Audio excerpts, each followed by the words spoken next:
Salut à tous. Aujourd'hui, on se retrouve pour parler de Google Colab et plus particulièrement de leur machine virtuelle. Alors vous le savez, si vous utilisez Google Colab, je vous redirige mes vidéos où j'ai parlé déjà de Google Colab, de son utilisation, comment importer des datasets par exemple si on fait du machine learning dessus. Et vous savez que la machine virtuelle de Google Colab a environ 12 Go de RAM à peu près. Et en fait, il faut savoir que vous pouvez augmenter cette RAM à 25 Go, soit un peu plus que le double, ce qui est clairement plutôt cool. Donc du coup, comment faire ça? En fait, c'est pas super compliqué.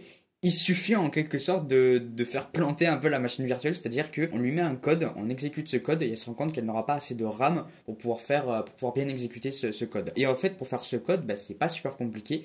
Il faut juste faire un petit code qui ne va jamais s'arrêter. Donc voilà, vous comprenez assez rapidement qu'il faut utiliser une boucle non bordée, donc c'est-à-dire une boucle while. Vous mettez une condition complètement pétée et vous mettez juste une action, mais une action qui, étant donné que ça va être itéré à l'infini, et ça va faire augmenter énormément de plus en plus la consommation de RAM. Et au final, après, il va vous dire, voulez-vous augmenter la RAM sur Google Colab? Et vous allez pouvoir passer du coup à 25 Go de RAM, ce qui est clairement pas mal une fois de plus. Et après, là, du coup, vous pourrez faire vos projets. Et là, clairement, vous avez de quoi faire, je pense. Ou même si vous avez besoin de faire du gros machine learning ou des trucs comme ça, clairement là c'est sûr vous serez au top. Voilà, donc j'espère que ce petit conseil vous aura plu. Je parle d'intelligence artificielle assez régulièrement sur cette chaîne, donc n'hésitez pas à vous abonner, n'hésitez pas à regarder aussi les playlists qui sont en rapport avec l'IA. Et moi sur ce je vous dis portez-vous bien et à une prochaine. Salut.